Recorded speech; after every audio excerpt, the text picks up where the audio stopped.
Yeah, here's a point that I was going to bring up. They're also susceptible on the defensive end. We've seen that happen, and that's obviously that becomes a problem when you get to tournament play for them. So that's going to be something to watch. Indiana now with the rise of potentially of the rise of Michigan. Before you joined us, was talking about Michigan's trying to play their way into the tournament. They're not a tournament team right now, but they damn sure looked like a tournament team in beating Purdue, and they have the opportunity to play themselves into being a tournament team uh, here at the end of the season, just like Indiana has the ability to play themselves out of being a tournament team, which we'll get to right here next, because that's what's in the offing for them. Indiana is a tournament team, but has to stay that. They can play themselves out of that after that unfortunate loss at on the road at Northwestern. Their margin for error has shrunk, and their schedule has not changed. It's just as tough as it was going to be. You got to play the top teams in the Big Ten coming up here, starting with Michigan State tomorrow, and which is not going to be an easy opportunity for them on the road, no less.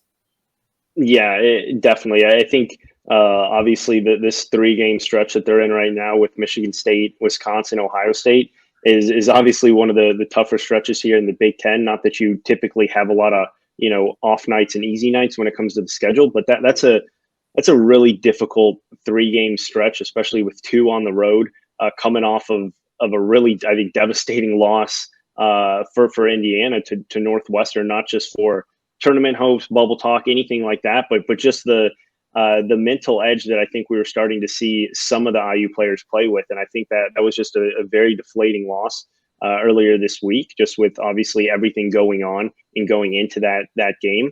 And now you look at Indiana and the 2 games that I think you circle on the calendar here going in is obviously you have this 3 game stretch, but then you have that Minnesota game on the road and then Rutgers at home in the last week and a half there. I think those are looking a little bit deeper. 2 of the more important games coming down the stretch. Rutgers and Indiana probably going to be in a very similar spot at that point still in the season. Both could either play their way in or play their way out here in the next week and a half, and we'll obviously be able to adjust kind of expectations for that game.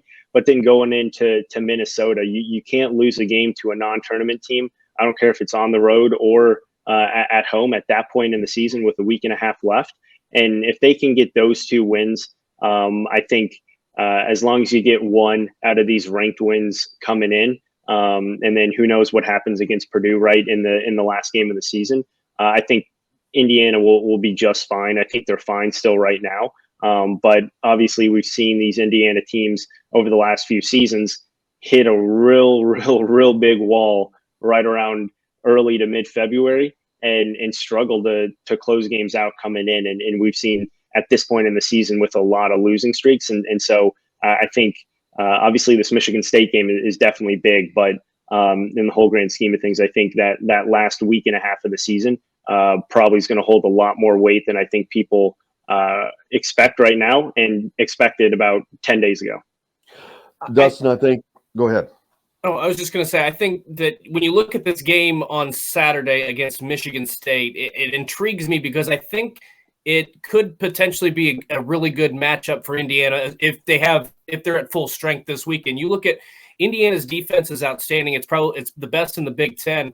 You look at Michigan State, what have they struggled with? They've struggled with turning the basketball over. They've also got into some shooting lulls. They struggled, especially early against Rutgers. They didn't shoot the ball well against Wisconsin. The one concern, I think Indiana has a real shot to go on the road and get that win, steal a victory at the Breslin Center. My one concern, though, if I'm an IU fan, is Michigan State has lost 2 straight, and there's probably nobody better at firing his team up in February and then March in Tom Izzo. So what are your thoughts on this matchup coming up? I like it from the defensive standpoint from Indiana, but you got to be able to find some baskets too. Yeah, definitely. I think the one thing, and I've talked to a couple different people about this Michigan State team, right, is they don't have that that guy who I think a lot of people feel comfortable with going down the stretch. If you need a tough bucket to go to, they've always had that guy on the wing, the perimeter, someone who they can go to. I think everyone wants it to be Max Christie, but he's still a freshman, right? He's still going to have those freshman moments. He's still going to have those ups and downs. I think he is that guy if he can continue to get that confidence late in the season here, because I love Gabe Brown's game, but he's not a guy who you can throw out there one-on-one and have him get his own bucket. And that's what you need late in these games. And you need that on the perimeter. And Michigan State doesn't have that. And that's why they do struggle and go in some of these long stretches without scoring a lot of points, because they don't have true bucket getters that you need when you're in a lull. And I think a lot of that goes to point guard play, right? I mean, you look at the really, really good Michigan State teams, which has obviously been for most of the last decade, and it's been because of good point guard play. And, Tyson Walker's had his ups and downs this year. He's played really well in certain games and won them a few games this year. But you look at the last 3 or 4 games, and he's not being the playmaker that I think a lot of people need, thought that he was going to be, especially at this point in the season. But he's being more of a liability just with the sheer fact that he's turning the ball over at a much higher rate than he was kind of the last month heading into this last 3-game stretch. So I think you look at the point guard play as the huge thing for this matchup. I think Trayce Jackson-Davis is going to struggle again. I think that's a huge issue moving down the stretch here for Indiana. I'm very concerned with the way that he has been playing. I think that we've seen it over the course of his career now, right around this time when Indiana struggles. A large portion of that is due to Trayce Jackson-Davis's struggles, and a large portion of that is due to the amount of minutes that he has to play up to this point. And I think you're starting to see that a little bit more now too, and you're starting to see with no real versatility in his game, defenses, once they see him second time through, or once they have 10, 15 games to really go off of and watch film, he's not that difficult, quote unquote, not that difficult to defend because he has 1 or 2 moves and what he's going to do, and he can't stretch the floor. And so I think that point guard matchup, if Indiana's guards can play well and Xavier Johnson can bounce back after obviously not playing earlier this week, I think that's the matchup, because Tyson Walker, a much smaller guard, Xavier Johnson, a much bigger guard, a much longer guard, who can kind of disrupt that passing lane a little bit. And then on the offensive end, be able to kind of fly by Walker when he needs to get downhill.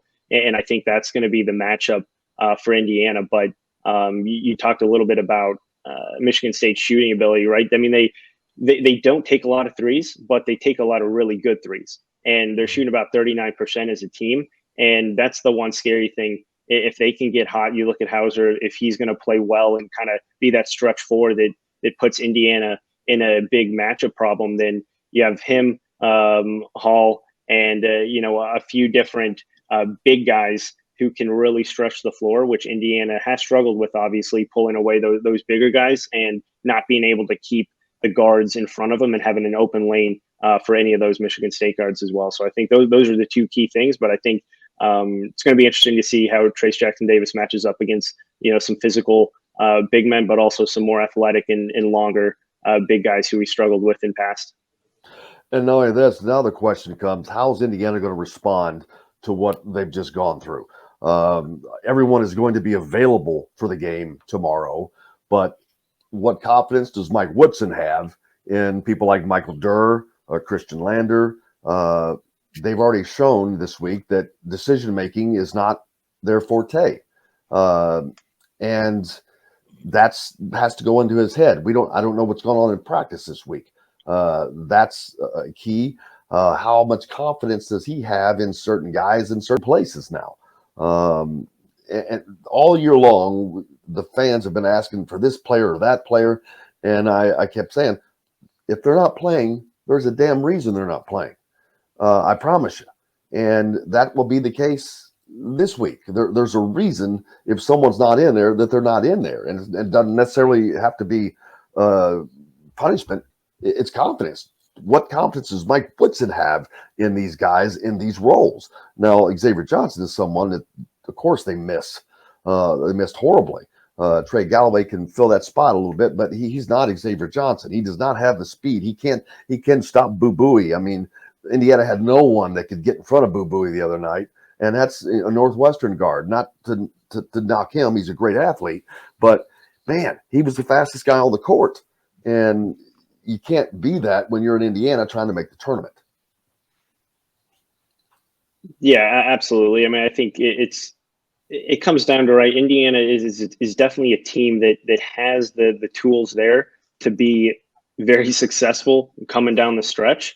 But I think it's just really what happened over the last week. You at this point in the season, you need your leaders to take an extra step up. This is when you see teams playing their best basketball going into late February, and to have not only 5 players, but 2 starters, two guys who mean a great deal to this team in their own ways, but 3 upperclassmen, whether or not they've been with the program for more than 6 months or not, 3 guys who have been through college for multiple years and multiple seasons.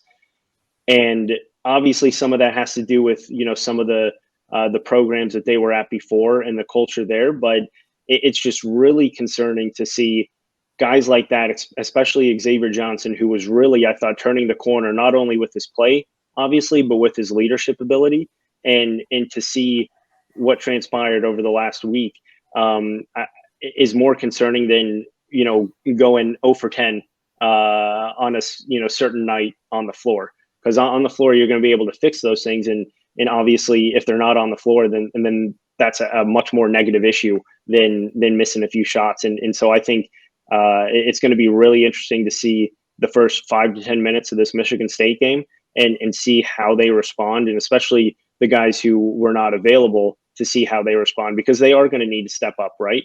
I mean, those guys played 37, 38, 39 minutes against Northwestern, who were in there, and they've been shouldering a lot of the load, right, with Trace Jackson Davis and Race Thompson for most of the season. So these guys coming back need to step up in a big way, need to show that obviously what they did in the past, and they're ready to move forward here, but they need to step up for Indiana in order to obviously get this game in the win column, but push Indiana to that level where they were playing just, again, 2 weeks ago, before it seems like the season's kind of come off the rails here in the last week and a half.